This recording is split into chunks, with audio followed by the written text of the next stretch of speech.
Herzlich willkommen bei unserem YouTube-Kanal. معاكم الوصفة السحرية هرموس عمارة، والنهاردة إن شاء الله هنشرح 3 Grammatikregeln في غاية الأهمية. 3 قواعد جرامر اللي هم المودال فيربن، الترمباري فيربن، وكمان الأكوزاتيف. تمام.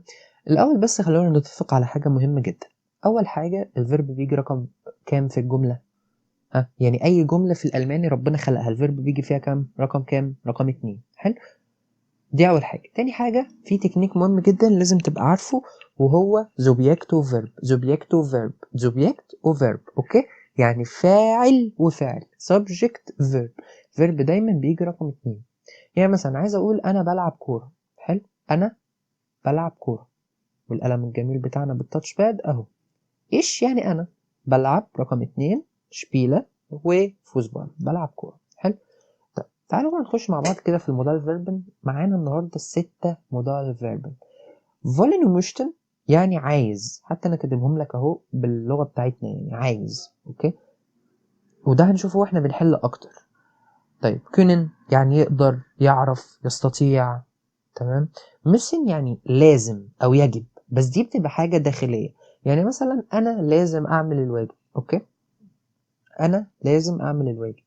ما ينفعش مثلا واحد صاحبي يجي يقول لي لا انت لازم تعمل الواجب، لا، ساعتها هو هيعمل لي بظلم، هيستخدم ظلم لانه بيديني نصيحه او تعليمات. اوكي، لكن انا لو عايز اقول انا لازم احل الواجب ساعتها استعمل مثل. حتى بتفكركم بماست، والظلم اللي هي should. اوكي. طيب اخر واحده معانا اللي هي dürfen، اللي هي يسمح، ودي بتيجي في الارلاوبت والفربوتن، erlaubnis والفربوت. اوكي، ايه هما الارلاوبت والفربوتن دول؟ ارلاوبت يعني مسموح، وفربوتن يعني ممنوع. اوكي، ودي طبعا تصريفات الافعال بتاعتنا اللي احنا متعودين عليها، ولكن عايزك تاخد معايا في نوت مهمه جدا جدا جدا. الايش والار والاس والزي هنا، اوكي، بياخدوا نفس التصريف. دي قاعده ثابته في اي مودال فيرب، ان الايش والار والاس والزي زي ما انتم شايفين كده بياخدوا نفس التصريف. تمام. طيب فكرني كده، يعني ايه ايش؟ انا، دو انت، ار اي حاجه مذكر والارتكل بتاعها دير بنعوض عليها نقول هو ار. اوكي. الاس اي حاجه الارتكل بتاعها داس. الزي اي حاجه الارتكل بتاعها دي فيمينين. اوكي، زي يعني الحاجات المؤنثه دي فغاو مثلا. فير احنا، زي هما، زي جروس، وخلي بالك دي زي جروس اللي هي حضرتك او حضراتكم.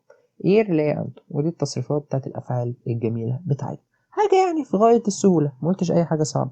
طب يا عم، احنا متفقين ان الفيرب يجي رقم كام؟ رقم 2. الفيربات دي بقى هي بتيجي رقم 2، لكن ما ينفعش تيجي لوحدها في الجمله. لازم اول لما اقول لك مودال فيرب يجي في دماغك حاجتين: فيرب ام اند، فيرب في الاخر، وفيرب ان انفينيتيف في المصدر مش مصرف اخر او ان. يعني ايه الكلام ده؟ يعني مثلا انا عايز اقول انا بعرف العب كوره، هتبدا الاول بايه؟ بالزوبيكت اللي هو ايش. جميل جدا. ايش ايه؟ يعني ايه يعرف؟ ممكن نرجع للجدول كده اهو. كونن بالظبط. طب كونن مع ايش بيتصرف؟ يبقى كان، يبقى ايش كان. قلنا كان ده ما ينفعش يجي لوحده، لازم يجيب معاه فيرب في الاخر، وده بيدي معنى الجمله اللي هو يلعب. فانا بعرف العب شبيلن، بعرف العب ايه بقى؟ كوره. ايش كان فوزبال شبيلن. بدل مش صرفت وظبطت انت الزوبيكت فيرب بتوعك وجبت الفيرب في الاخر، خلاص حط بقى بقيه الجمله هنا. تمام. طيب مثال كمان عشان نخش نطبق على طول. ايش ماخد دي هاوس اوف جابل؟ مش فاهم يعني ايه الجمله دي. طبق زوبيكت وفيرب. ايش هو الزوبيكت اللي هو انا. طب والفيرب ماخه ده دايما رقم 2. بعمل ايه؟ الواجب بتاعي. طب لو انا قلت انا لازم اعمل الواجب، لازم اعمل الواجب، هقول ايه؟ ايش مش دي هاوس اوف جابل ماخه. اوكي، كلام صعب خالص خالص. تعالوا نبدا حل مع بعض كده، وبصوا هنحل ازاي وهنفكر ازاي، ده اللي يهمني بقى. واحده واحده كده. تمام، مفيش اي حاجه صعبه. Was hat die Ärztin gesagt? Was hat die Ärztin gesagt? Was يعني ماذا؟ hat gesagt اللي هي ماذا قالت. مين اللي قالت؟ الأرستن اللي هي الدكتورة. تمام. قالت ايه الدكتورة؟ sollst du im Bett bleibst ولا geblieben ولا bleibe ولا bleiben؟ حلو. انت دلوقتي بدام لقطت sollen او اي مودال فيربن، يبقى مين اللي هيجي في الاخر؟ ما انت اخر الجمله اهي علامه الاستفهام اهي، يبقى مين اللي بيجي في الاخر؟ ايوه كده، شاطر، الفيرب. يعني اهي تاني، اي مودال فيرب يجي في دماغك حاجتين: فيرب ام اند، فيرب في الاخر، وفيرب انفينيتيف في المصدر. مش مصرف. اوكي حلو جدا. طيب فانت عندك زولست ونهايه الجمله اهي، يبقى ايه اللي ناقصك؟ الفيرب. طيب الفيرب قلنا بيجي فين؟ في الانفينيتيف، يبقى هينفع نختار بلايبست؟ غلط. ينفع بليبن دي البيرفكت؟ غلط. ينفع نقول بلايبه؟ غلط. لازم نختار بلايبن اللي اخرها اي ان كده اهي، تمام، لان ده المصدر بتاعي. فيقول له 9 ابر الزول دي ميديسين نيمن، لازم اخد الدواء. واضحه؟ طيب تعالوا نطبق تاني. نختار دي كده بس الاول اهي. طيب Nummer 2. Ich soll das Rezept abgeben. طيب عينك لمحت زل او اي مضارع فيرب، يبقى احنا كده بنعمل ايه في المضارع فيرب؟ طيب ايه الحاجتين اللي بيجوا دايما في دماغنا؟ فيرب ام اند، فيرب في الاخر، فيرب انفينيتيف. حلو، ادي الفيرب اللي في الاخر. طيب هتختار انهي؟ abgeben؟ ايوه، لان ده الانفينيتيف. ده مصرف، ده غلط. ده ما ينفعش اصلا، ايه الصيغه دي؟ ما مش معانا. اب جيبي دي برضو مصرفه مع ايش؟ مش معانا. لازم تختار فيرب اخره اي ان عشان يبقى في المصدر. اوكي طيب نمرة 3. جي انس بت، اذهب للسرير. der دكتور هات gesagt، الدكتور هو السوبجكت اهو، الفيرب رقم 2 هات، وده طبعا فورمة البيرفكت ايه خدناها قبل كده. الدكتور قال ايه؟ دو زولست فيل تا تا تا تا تا. طب انا مش فاهم حاجه. اولا جملتك بتبدا منين اهي؟ مش جملتك بتبدا من هنا صح؟ طيب الهير قال لي زوبيكت وفيرب، فين الزوبيكت؟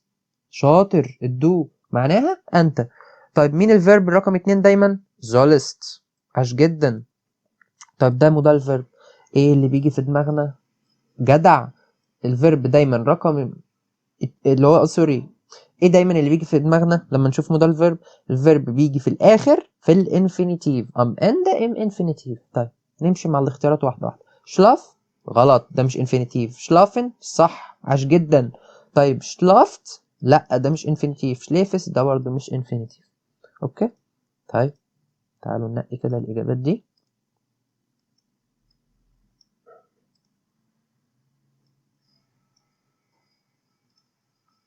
طيب نمر 4. ايش ايه نوخ هاوس اوف جابا مخ. طيب واحده واحده، انا مش عارف افهم اللي قدامي ده، مش عارف احله، مش عارف اجاوبه، مش عارف اتعامل معاه. الهير قال لي دايما امشي واحده واحده. سوبجكت وفيرب. طيب ايش هو السوبجكت؟ هو السبجكت، هو الفاعل. بعد كده بيسأل عن حاجه جايه رقم 2، يبقى بيسأل عن مين؟ عن الفيرب. طيب نوخ هاوس اوف جابا مخن، عيني لقطت مخن، يبقى انا كده بدور على مودال فيرب. طيب ابص ايه ده كلهم مودال فيرب. طيب ايه الحاجتين اللي في الحاله دي كده لما اجي اعمل الفيرب بفكر فيهم؟ الزوبيكت بتاعي لان ده اللي هصرف عليه، ثانيا معنى الجمله. يبقى تاني في الحاله دي بفكر في ايه بالظبط؟ في حاجتين، الزوبيكت بتاعي لان ده اللي هصرف عليه، تاني حاجه معنى الجمله. طيب كان وموس وفولن ودارف، لازم تستبعد فولن لان فولن ده اصلا مش تصريف ايش. حلو، اديك استبعدت اجابه. طيب قلنا كان يعني يقدر، موس يعني لازم، دارف يعني يسمح. حلو. انت ايه يعني تعمل الواجب؟ تفتكر ايه؟ انت تقدر تعمل الواجب وبيقول لك ايش؟ طب خليها. طب موس انا لازم اعمل الواجب، صح جدا، ومتصرفه مع ايش فيها الشرطين. طب ضرف انا اسمح اعمل الواجب؟ لا مش منطقيه ابدا. وكان برضو هنا مش منطقيه ابدا لان هو بيقول انا هنا لازم اعمل الواجب، يجب عليا ان انا اعمل الواجب، كمان مستخدم ايش، فدي حاجه داخليه عادي جدا. واضحه؟ طيب تعالوا نخش في اللي بعدها. هنا طبعا هتقول لي ايه ده هير ده بادئ بالفيرب؟ هقول لك ايوه، لان ده السؤال يا او ناي زي ما خدنا قبل كده. تمام، سؤال اليا او ناي دي الحاله الوحيده الشاذه اللي بيبدا بيها في الفيرب في السؤال. ماشي حلو. طيب فيلست كانست موست دارفست، يبقى هو بيسأل هنا على تصريف الفعل. حلو جدا، يبقى اول حاجه بص عليها هي الزوبيكت، هنا الدو، عاش جدا. طيب ام فرايتاج انس تياتر جيهن. طيب احنا واخدين ان دي بدل مودال فيربن لقط فيرب في الاخر، يبقى ده موضوع المودال فيربن. طيب ام فرايتاج يعني يوم الجمعه، انس تياتر للمسرح، يبقى ايه انت يوم الجمعه وتروح المسرح مثلا. فقال له ناين شهاب كاين لوست. تفتكر هنا بيسأله ايه؟ واحدة واحدة. الجأ الاول، بدام حددت السوبجكت بتاعك فعلا اهو، وحددت ان انت هنا بتلعب في مودال فيربال، تبدأ تبص على اللي انا قلته لك. بنبص على الدو، دارفست موست كانست فيلست، دول كلهم ينفعوا تصريف دو. خلاص يبقى نبص على تاني حاجة وهي المعنى. فيلست قلنا يعني عايز، فهو هنا بيقول له انت عايز تيجي معانا المسرح؟ قال له لا ماليش مزاج، فتنفع. لكن تقدر تيجي معانا المسرح هيقول له لا ما عنديش مزاج؟ لا، كان هيقول له ايش كان نشت وخلاص، فدي لا. طيب قلنا مست دي حاجة داخلية، ينفع تيجي مع دو؟ مستحيل.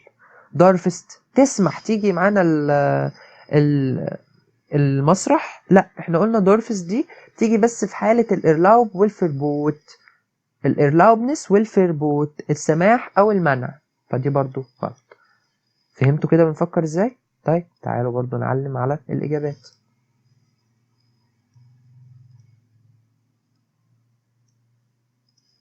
طيب نمر 6. ها يلا. ايه دوش فيمن 9. طيب واحدة واحدة، بيسأل عن الفيرب، أبص على الزوبيكت بتاعي دو، تستبعد ايه من دول؟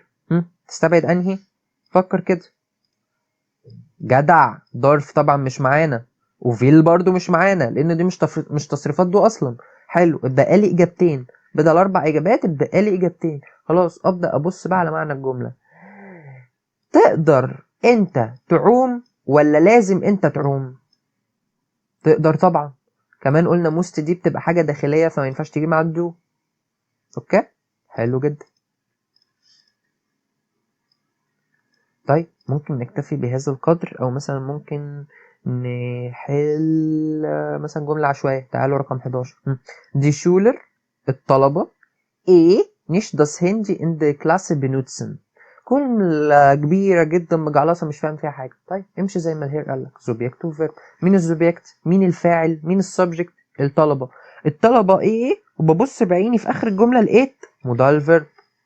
طيب واحدة واحدة بقى. احنا كنا واخدين ان البرونومن، تمام، اللي هي دول كده، افتكر معايا كده كنا بنقول فيهم ايه دلوقتي. ماشي، مثلا لما اقول احمد، احمد ده جنسه ايه؟ راجل صح، بعوض عنه بار. طب ساره، بعوض عنها بزي. طب مثلا حاجه الارتيكل بتاع داس ميتشن مثلا، بعوض عنها باس. فاكرين انتوا الموضوع ده؟ طيب لو حاجه بيقول لك دي شولر الطلبه، هتعوض عليهم بايه؟ بهم بالظبط، عاش جدا. يبقى هنا هنشيلها ونحط زي. ممتاز، زي. طيب زي اول حاجه نبص عليها هي التصريف. مست بتيجي مع زي؟ مستحيل. كان تيجي مع زي؟ مستحيل. فولن ودورفن، جميل جدا، رائع. نبدا نبص بقى دلوقتي على معنى الجمله. دي شولر ايه nicht das Handy in der Klasse benutzen. benutzen يعني يستعمل. طب هيستعمل ايه؟ nicht يعني مش هيستعمل. طب يستعمل ايه برضو يا هير؟ ما قلتليش. الهندي اللي هو التليفون. طب فين يا هير؟ في الفصل. فالشولر عايزين ما يستعملوش ولا مش مسموح يستعملوا الهندي؟ تبقى طبعا دورفن هي الإجابة الصح. تمام. طيب كمان واحدة عشان حاسك متلخبط. تاني ايه اللي بفكر فيه لما يجي يطلب مني الفيرب؟ الزوبيكت بتاعي عشان اصرف عليه ومعنى الجملة. طب مثلا هاتلي بتاعت أميرة دي، ماشي، او هاتلي بتاعت هير مولر. يلا هير مولر، وكمان في كوما، دي كنا واخدينها في استخدام ايه؟ زي حضرتك بالظبط، لان في كوما انا واقف قصادي هير مولر ده وبكلمه. تمام. طيب يبقى هنشيلها او هنعمل تحتها خط ونحط زي جروس. ماشي. طيب ابدا ابص على الفيربات. مسم تيجي مع زي جروس، كونن نفس الكلام، فولن زولن، اوكي، يبقى كده ما ايه، ما استبعدتش حاجه. طيب ابدا اقرا بقيه الجمله. زي بيتا داس فينستر اوفنن اس سو هاي. سهرة مش فاهم حاجه يا ابني، ما انا قلت لك امشي واحده واحده. زوبيكت وفيرب. مين الزوبيكت بتاعك؟ اي جملتك بتبدا من اول هنا من بعد الكوما. الزوبيكت بتاعك زي اللي هي حضرتك، حتى هو عوض لك بيها، ما لعبلكش معاك هنا في اي حاجه صعبه. تمام. طيب بيتا داس فينستر اوفنن. اوفنن يعني يفتح. يفتح ايه؟ الشباك. اوكي، هيفتح الشباك. فمثلا تفتكر هيقول له ايه؟ انت لازم تفتح الشباك؟ هيقول الهير بتاعه انت لازم تفتح الشباك؟ لا، قلنا دي حاجه داخليه. طيب كونن ممكن تفتح الشباك؟ هيقول له ممكن او تقدر او تستطيع تفتح الشباك؟ طبعا. وهيقول له عايز تفتح الشباك؟ لا. هيقول له هيسأله كده should you open the window. هيقول له should you open the window ازاي يعني؟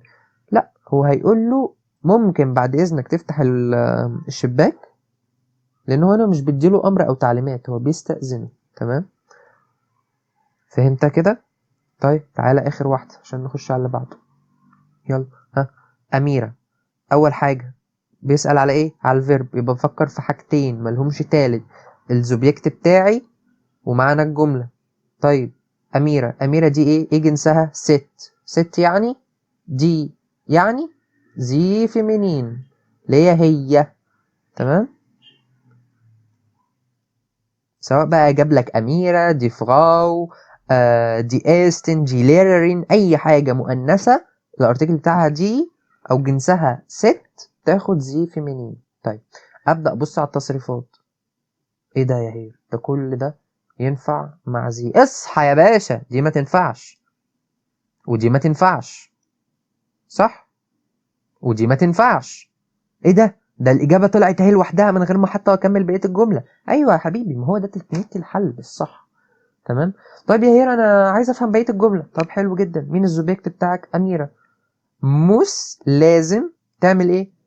ها، تعمل ايه؟ فين الفيرب؟ اهو في الاخر. مش احنا دايما كنا بنقول المودال فيرب بيجيب معاه فيرب في الاخر في الانفينيتيف؟ اهو ده الفيرب بتاعك، يبقى لازم تساعد. طب تساعد مين يا هير؟ ايرر موتر، مامتها في ايه يا هير؟ في الهاوس اربايت. كلمة مجعلصة اقسمها نصين زي ما احنا متعودين. اربايت يعني شغل، وهاوس البيت، شغل البيت. صعبة؟ زير جود. طيب تعالوا دلوقتي ننتقل لتيمة برضو حلوة جدا ومهمة جدا جدا جدا، وهي الترمباري فيربن. الترمباري فيربن دي أتفه ما يكون، أتفه ما يكون. عندنا شوية فيربات بيبقى معاها بريبوزيسيون. حلو، زي متمخن، متنامن، متبرينجن أو فرويمن. هنقراهم دلوقتي ونقول معانيهم. أوكي. طيب إيه بقى المميز فيهم؟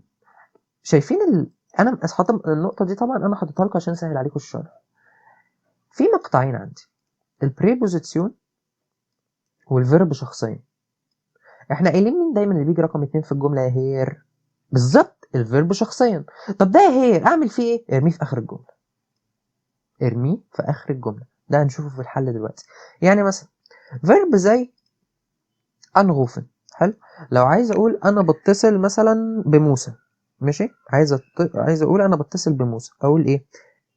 انا، اللي هو السوبجكت انا. حلو، مين الفيرب بتاعي؟ ان ولا غوفن؟ غوفن. طب ايه التصريف بتاع غوفن مع ايش؟ غوفة. بالظبط، عاش جدا. طيب انا بتصل بمين؟ بموسى. الشغوفة موسى، وما تنساش ايه؟ البريبوزيسيون اهو، الشغوفة موسى ان. تمام، صرفت ده مع الزوبيكت بتاعي اللي هو ايش، وده رميته في اخر الجمله. مثلا انفانجن، طبعا في حاجات شاذه في النص اللي هي مثلا الاملاut بتتغير زي اين لادن وانفانجن وفيرنزيهن مثلا. ماشي، انفانجن مثلا يعني يبدا اهو، ار اللي هو مثلا هو يبدأ فينكت كذا كذا كذا بقية الجملة، وما تنساش البريزنت ترميله في الآخر. تمام. طيب تعالوا نعرف كده مع بعض معاني الفيربات دي. متمخن يعني يشارك. اوكي. ميت نيمن يعني ايه نيمن؟ يعني يأخذ. فميت نيمن معناها يأخذ مع. اوكي. ميت برينجن يعني يحضر معه. ميت يعني with. اوكي. طيب aufräumen يرتب. aufstehen يصحى. anrufen يتصل. anfangen يبدأ. einkaufen يعمل شوبينج، حتى جاي من kaufen يعني يشتري. einladen يدعو. spazieren gehen يعني يتنزه. طيب fernsehen يتفرج على التلفزيون. ich sehe gern fern أو sieht fern. mitkommen يأتي. mitkommen يعني يأتي مع. ماشي، يعني مثلا ich komme mit meinem Bruder، باجي مع أخويا. ausfüllen يعني يملأ استمارة، يملأ مثلا استبيان أو أي حاجة من دي. أو الذهن يعني يبدو. أوكي، دي كده كانت معاني الفيربات دي. طيب تعالى نطبق عشان المعلومة تثبت. طيب بنفكر ازاي؟ بنفكر هنا في حاجتين برضو، الزوبيكت والفيرب بقى المرة دي. يعني مثلا في نمر زيبن هنا بيسأل عن المقطع البريبوزيسيون، بلمح بعيني كده بعرف هو بيسأل عن ايه. طيب الهير قال لي زوبيكت وفيرب. مين الزوبيكت؟ ماين برودر علي، اخويا علي. ماله؟ طب مين الفيرب؟ bringt. bringt يعني يحضر. طيب زفت ومينرالواسser يعني عصير ومية معدنية أو مية. ماشي. طيب ايه المقطع اللي بيجي مع برينجن؟ ميت، هيحضر معاه المينرالواسser والزفت. طيب نمر 8، بفكر تاني في ايه؟ في السوبجكت وفي الفيرب. stellen Sie sich bitte، ده امبيراتيف برضو عارفينه، خدنا مع بعض. تمام. stellen Sie sich bitte. تمام. مين السوبجكت بتاعي هنا؟ زي، لان احنا خدين في الامبيراتيف ان الفيرب بيجي رقم 1 لانه بيأمره. ماشي. فزي اللي هي حضرتك. طيب والفيرب stellen. stellen وزيش اللي هي زيش stellen فور بالظبط، اللي هو عرف نفسك فور stellen. زيش فور stellen، الفيرب اسمه زيش فور stellen. اوكي. طيب تعالى مثلا مثلا هنا 9 فراو فيبر lernt. ايه المقطع اللي بيجي مع lernt؟ spazieren؟ لا دي spazieren gehen. learned kennen، ايوه kennen learning اللي هي كان يتعرف على. تمام. kennen هو البريبوزيشن يعني الفيرب شخصيا اسمه كده. واضح. وهنا الفيرب نفسه كان اسمه كده sich vorstellen. sich ده حاجة اسمها ريفلكسيف اللي هي دي. ماشي. فكان learning خد learning صرفها مع فراو فيبر اللي هي زي بالظبط، بس مش زي حضرتك، زي هي لان ما عندكش كوما. تمام. صرفها. طيب بيتعرف على مين؟ دي نويا كوليجن، الزملاء الجدد. اوكي. طيب هنا بقى بيلعب معاك لعبة عكسية. ام ابنت بيسأل على مين؟ رقم 2 يا بيسأل على الفيرب، يبقى بص على طول على الزوبيكت ايش. تمام. طيب ابص على التصريفات، كله صح كده، كله متصرف مع ايش، كله اخره ايه. تمام. يبقى بص على حاجة التانية اللي هي المقطع. شباتسيرين دي ما خدناش غير حاجة مرة واحدة بس، واللي هي مع جيهن. يبقى ام ابن جه ايش شباتسيرين يعني بالليل بروح اتنزه. اوكي. طيب هنا بقى اعمل لك ميكس ما بين المودال فيربن والترمبار فيربن. ماين زون ده السوبجكت بتاعي اللي هو ابني. زون يعني ابن، وماين زون يعني ابني، انا ابني. اوكي. طيب فيل ايه ده؟ ده فيل دي اللي هي فولن، ايوه اللي هي عايز. طيب يبقى هيجيب معاه فيرب فين؟ في الاخر. وبيجيبه في ايه؟ في الانفينيتيف، في المصدر، مش متصرف. امشي مع الاجابات. مصدر يبقى دي معانا. متنمة غلط، دي متصرفة مع ايش؟ متنمت ايه ده؟ عبس. متنمست غلط، عبس. تمام. يبقى بياخد معاه الهندي بتاعه، الموبايل بتاعه عايز ياخد معاه الهندي. طب يا غير ايه ده؟ انت مش قلت لنا الترمباري فيرب بينفصل؟ طب ما هو عشان المودال فيرب جه فقام رامي الفيرب في الاخر. ومين اصلا كان مستني في الاخر؟ مت. يعني الجملة اصلها ايه؟ عشان برضو الشباب اللي عايزة تفهم. الجملة الحقيقية اصلها mein Sohn nimmt، اللي هو نيمن بس متصرف مع زون. تمام. das Handy mit. صح. طيب جبت انا حطيت قلت عايز ياخد الهندي بتاعه. فيلي ده كان بيعمل ايه؟ بيرمي الفيرب في الاخر اهو. وفين؟ في الانفينيتيف. فيرجع كما ولدته امه. تمام. وتقوم لازم فوق. فهمتوا كده جت ازاي؟ زي جود. طيب تعالوا نحل دي مثلا. ترايتسين ماريا كوما، دي هتعوض عنها ايه؟ بدو بالظبط اللي هي انتي، لان مثلا مفيش فراو ماريا او كده. طب لو ما كانش في كوما كنت هتعوض طبعا بزي اللي هي زي الفيمينين اللي هي المؤنثه. طيب برضو جايب فيلست. فيلست دي اللي هي عايز دو، وطبعا دي اخر الجمله، يبقى انا بدور على فيرب في الانفينيتيف. ده انفينيتيف معايا، ده انفينيتيف مش معايا، ده انفينيتيف لا، ده انفينيتيف برضو لا. سهله جدا. طيب نيجي تاني. هو هنا بيسأل عن ايه؟ مايادا غوفت heute ihre Tante an ولا auf ولا mit ولا ein. واحدة واحدة أفكر إزاي؟ ده اللي إحنا عايزينه دلوقتي. أفكر إزاي؟ أول حاجة subject وverb. مين السوبجكت؟ ميادة. مين الفيرب؟ غوفت. غوفت يعني يتصل. افتكروا دايما إيش غوفة موسى أن. تمام؟ طب بيتصل بمين؟ بالطنط بتاعته. طب في ايه بقى هياخد مع انهي مقطع من دول؟ ان طبعا، اسمه انغوفن. تمام. مثلا هنا فراو باور وكوما، يبقى ده هنعوض عنها بايه؟ بذي الاحترام حضرتك. فان يعني امتى، والفيرب رقم 2 تشوف. فان زيهن زي تا تا تا تا تا ام ابند. امتى بتشوف؟ بتشوف ايه بالظبط؟ هتقول لي يا هير احنا ما خدناش اصلا مع زين غير 2، فيرن واوس. بس انا اقول لك اوس زيهن يا حبيبي كان معناها يبدو. ماشي. فهو هنا هيقول له متى تبدو. متى تبدو ايه بالظبط؟ هيقول له متى تتفرج على التلفزيون، اللي هو فيرن زين. تمام.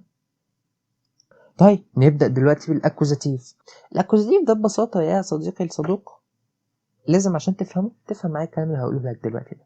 أولا احنا عندنا في الألماني حاجة اسمها بشتمت ارتكل، اللي هي الأدوات التعريفية، اللي هي من الآخر بالإنجلش الذا. الدير والدس والدي. الدير لأي حاجة مذكر، الدي لأي حاجة مؤنث، والدس اللي هي نيوترال. ماشي. طيب عندنا كام في حالة في الألمانيا هير أصلا؟ عندنا 4 حالات: النوميناتيف، الكوزاتيف، والداتيف، والجينيتيف. النهاردة أو في منهجنا عموما مش هناخد غير النوميناتيف والأكوزاتيف والداتيف. النهاردة بقى هنركز بالذات قوي على الأكوزاتيف. ماشي. قبل ما نخش في أي حاجة، الزوبيكت الفاعل بتاعي، السبجكت دايما في حالة النوميناتيف مفيش في حاجة بتتغير. وبرده الارتكل دي كده اللي انا كاتبها الدير والداس دي في كده في حالة النوميناتيف مفيش حاجة اتغيرت. طيب اقول اكوزاتيف يجي في دماغك حاجتين. تاني اقول اكوزاتيف يجي في دماغك كام حاجه؟ حاجتين. حاجه واحده بتتغير اللي هي الدير بس اللي بتتغير. تمام. تاني إيه اللي بتغير؟ الدير بس اللي بتتغير. طب يعني ايه اكوزاتيف اصلا؟ يعني حتى انا كاتبها لك بالانجلش do a verb with an object. يعني عندك فاعل وفعل ومفعول به. يبقى قلنا اقول اكوزاتيف يجي في دماغك حاجه واحده بس، ان الدير بس اللي بتتغير. تاني يعني ايه اكوزاتيف؟ يعني الدير بس اللي بتتغير. طب بتتغير امتى؟ لما اجيب حاجة اعمل فيها فعل. يعني اجيب حاجة اعمل فيها فعل. يعني مثلا جبت تفاحة وكلتها. تمام. جبت تفاحة وكلتها، مش انا كده عملت حاجة في التفاحة؟ صح. حلو جدا. اللي هي حالة ايه؟ ان في مفعول به. ماشي. جبت حاجة عملت فيها فعل. جبت التفاحة كلتها. طيب زوبيكت وفيرب. مين الزوبيكت؟ ايش اللي هو انا. مالي اسا اللي هو ياكل. طيب اقفل الارتيكل بتاعه اصلا دير. تمام. الارتيكل بتاعه اصلا دير. طيب واحده واحده. دي الاول تفكر كده، دي حاله ايه؟ ايش اسا اقفل دي. تفتكر دي حاله ايه؟ مش انا عندي فعل اهو، وعندي حاجه عملت فيها الفعل ده اللي هي التفاحه بس، يبقى دي حاله اكوزاتيف. قلنا ايه اللي بيحصل في الاكوزاتيف؟ جدع، حاجة واحدة بس اللي بتتغير، الدير بتبقى دين. يبقى الجملة هتبقى إيش أس دين أطفل. بس كده. صعبة؟ وأنا قلت لك بأكد تاني، الدير بس اللي بتتغير، الدس بتفضل دس، الدي بتفضل دي، الدي بلورال بتفضل دي. مفيش أي تغير بيحصل غير في الحاجة المذكر اللي الارتيكل بتاعها دير وبتبقى دين. تمام؟ طيب هنا زي ما قلنا ايش هو في حالة النوميناتيف عادي جدا ما حصلوش اي حاجة على انه هو الزوبيكت. الفيرب هو اس لان هو رقم 2. طيب الاكوزاتيف اللي هو الاوبجكت بقى اللي حصل فين؟ في الابفل، بقت دين ابفل. ماشي. طيب مثلا عندنا جملة تانية كده، تعالوا نعملها مع بعض.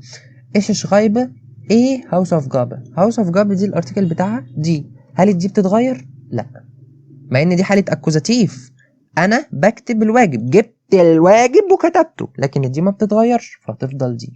تمام. طيب اشرف ليست ايه بوخ.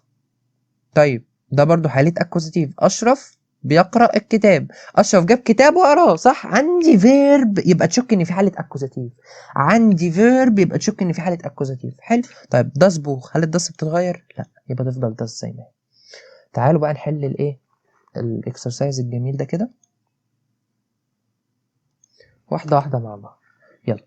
wähle die richtige Antwort aus. اختار الإجابة الصحيحة. تمام. فكر قبل ما تجاوب. Wie ist die Hose? Wie ist die Hose? Wie يعني كيف. تمام، يعني كأني بقول لك كده ال ال ال الهوزة دي عاملة ايه؟ يعني ايه هوزة بقى؟ طيب واحدة واحدة. في اس تي هوزة، في ده يعني كيف تكون البنطلون، كيف يكون البنطلون، دي هوزة البنطلون. حلو. طيب زي ما انت بقى دلوقتي بنفكر ازاي برضو على خطوتين. اولا بتبص على ارتكل الحاجة دي، وفي الحالة دي هو دي، تمام، وتيجي تبص هنا على الكازوس، ايه الحالة اللي عندنا، اكوزاتيف ولا نوناتيف ولا جينيتيف ولا داتيف، ايه بالظبط اللي بيحصل؟ ها، ده اللي بتفكر فيه. طيب واحدة واحدة. مبدئيا مادام دي بقى انت حاسس بخطر، لا تقوم مختار دي وانت مكان. ايه ده هي ده بيقول لي دي استهيسلش، هي دي عايدة على ايه، قصده بيها ايه؟ عايدة على مين؟ على الهوز. تمام. طب يعني ايه، فين الفيرب؟ الفيرب رقم 2. ايوه كده اصحى معايا. يعني يكون قبيح. في فاردر فيلم، في فاردر فيلم، كيف كان الفيلم. فار دي برضو خدناها، ده البريتيرتوم الماضي بتاع فيرب زين، فيرب يكون. ماشي. كيف كان الفيلم. طيب افكر بقى، ايه ده، دير، احس بخطر، دير يبقى احس بخطر. اوكي. طيب واحده واحده ابدا احدد هل الكازوس اللي عندي دي اكوزاتيف ولا نوناتيف، يعني هتغير الدير تبقى دين من الاخر ولا هتوقف زي ما هي. طيب بيقول لك there does then دي لازم تستبعد 2 على الاقل هنا. هو هنا بيقول لك في فاردر فيلم، عمرها تبقى داس، ده عبط. بيقول عمرها تبقى دي، ده عبث. فانت دلوقتي محتار ما بين دير ولا دين. فبيقول لك فار لانج فايلش، كان ممل. طيب هل انت عندك هنا فيرب او جبت حاجه عملت فيها فيرب، زي ما جبت التفاحه اكلتها او زي ما جبت الواجب حليته؟ ده انت هنا يا راجل بتقول ان الفيلم كان ممل. يعني اصلا الزوبيكت الفاعل هنا هو الفيلم، الفيلم كان ممل. ماشي. يبقى تختار ايه؟ دير. ايوه كده جدع. تمام. طيب واحده واحده تاني. ها، دير مانتل است جوت، البلطو يكون كويس. طبعا الكلمات دي كلها غطيناها بطريقه ممتازه في السيشن. تمام. طيب يعني ايه دير مانتل؟ البلطو.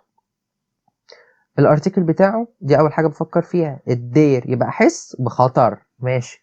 طيب ابدا ابص في الجمله الثانيه، دين ولا داس ولا دي ولا دير، استبعد مين؟ الداس والدي. ممتاز. طيب فين دي ايش اغبيلش؟ اوبا، فيرب وزوبيكت. طيب ايه اللي يثبت لي اكتر ان انا عندي سوبيكت؟ تمام. يبقى فين دي ايش اجد انا، تجد ايه؟ رخيص. طب تجد ايه؟ تجد ايه بالظبط؟ ايه اللي انت شايفه رخيص؟ المنتل. يبقى الدير ببساطة هتبقى دين. تمام. لان ده الفيرب الواقع على هنا، ده الفاعل الاساسي بتاع الجملة، يبقى ده اكيد مش الفاعل. تمام. اكوزاتيف طبعا وانت مغمض. ليه؟ لان انا وجدت المعطف رخيص، ما هي مفعول به، ما صريحة اهي. تمام. بعدين انا قلت لك بدام لقيت فيرب وزوبيكت يبقى دي انت كده في حالة اكوزاتيف.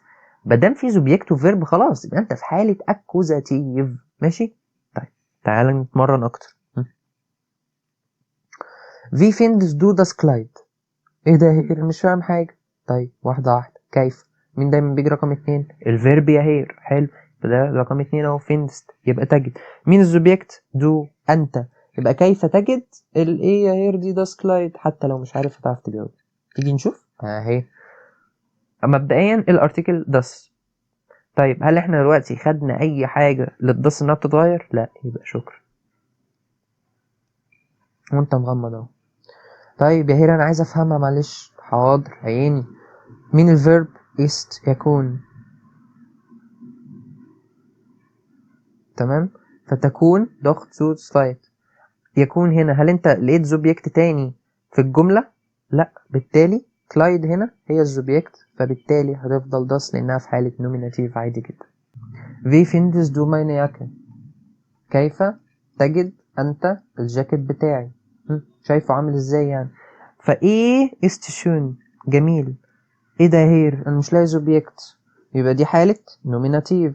طب ايه ده يا هير؟ انا مش عارف اتصرف يا هيرا، مش لاقي الارتكل. طب ما يا ابني، ما هي ماينه ياكا، ما احنا خدنا البوسيسيف ارتكل. الجاكيت بتاعي الاي دي معناه ان الارتكل بتاعه دي فيمينين، فبالتالي الاجابه هتبقى دي، لان دي ما بتتغيرش خالص، حتى لو كانت حاله اكوزاتيف ما بتتغيرش. طيب واحده واحده بقى، ايه الكلام ده؟ دلوقتي احنا قلنا تمام ان عندنا حالتين، اكوزاتيف ونوميناتيف. الاكوزاتيف دي يا ابني لازم يبقى فيه سوبجكت وفيرب جاهزين عندك في الجمله.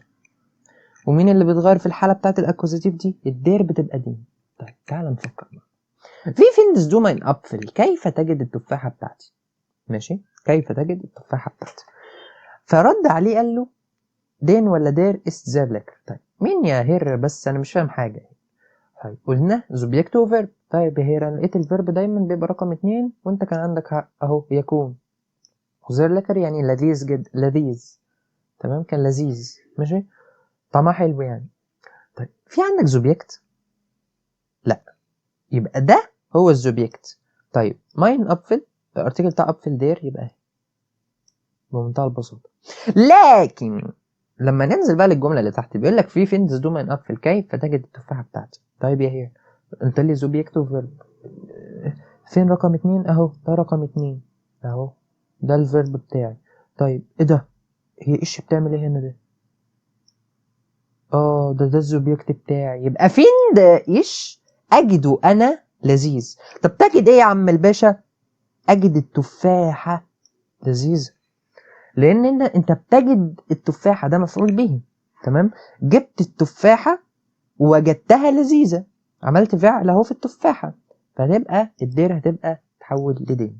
فهمت كده الفرق؟ طيب هنا مثلا المثال ده الاول، بس هنستعين بالانبشتمت ارتكل اللي هي الا والان. اوكي، اللي هي الادوات الغير تعريفيه من الاخر، كانك بتقول عايز ا وان كده. تمام. طيب الاين دي للدير والدس، الاينا دي للدي بس. حلو. طيب احنا قلنا كام مين اللي بيتغير في الاكوزاتيف؟ الدير تبقى دين، يبقى بالتالي الاين اللي جايه من الدير هتبقى اين. تمام، هو ده اللي حصل هنا بالظبط. هو بيقول له سوبجكت وفيرب، سوبجكت وفيرب.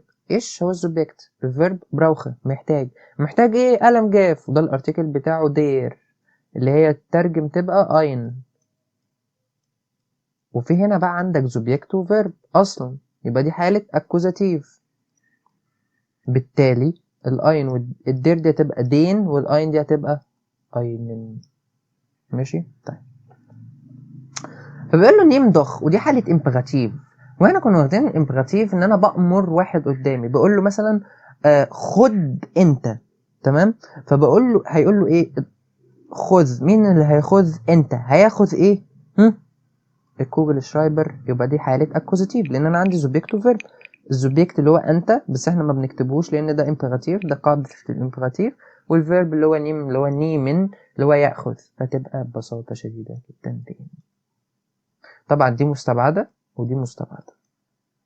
ماشي.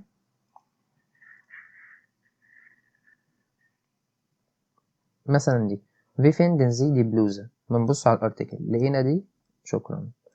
حتى لو ده فين دي ايش ده في سوبجكت وفيرب، دي حاله اكوزاتيف. لكن مين اللي بتغير في الاكوزاتيف؟ الدير بتبقى دين بس. طيب هنا نافي جيفيل دير دي جينز، كيف تعجبك أنت البنطلون الجينز. حلو. طيب الجينز الارتكل بتاعه دي، وفي هنا subject و verb يا هير، يبقى ده اكوزاتيف. طب الدي بتتغير في الاكوزاتيف؟ لا، تبقى زي ما هي. طب هنا هي فريز دير مانتل، كيف يكون المعطف؟ فين دي الشيك؟ ايه ده يا هير؟ ده دير، احس بخطر. وسوبجكت وفيرب، فين دي ايش اجده انا؟ في سوبجكت وفيرب، يبقى دي حاله اكوزاتيف، والدير بتبقى دين في الاكوزاتيف. تمام. بس وهنا ينتهي الفيديو بتاعنا، واقدر اقول ايش بدانك مش باي اويش، بشكركم. وفيلن دانك فور ihre Aufmerksamkeit، شكرا يعني اهتمامكم، وبجد اتمنى الفيديو كنت استفدتوا بيه. وبيس zum nächsten Mal ان شاء الله، نتقابل المرة الجاية، وتشيس.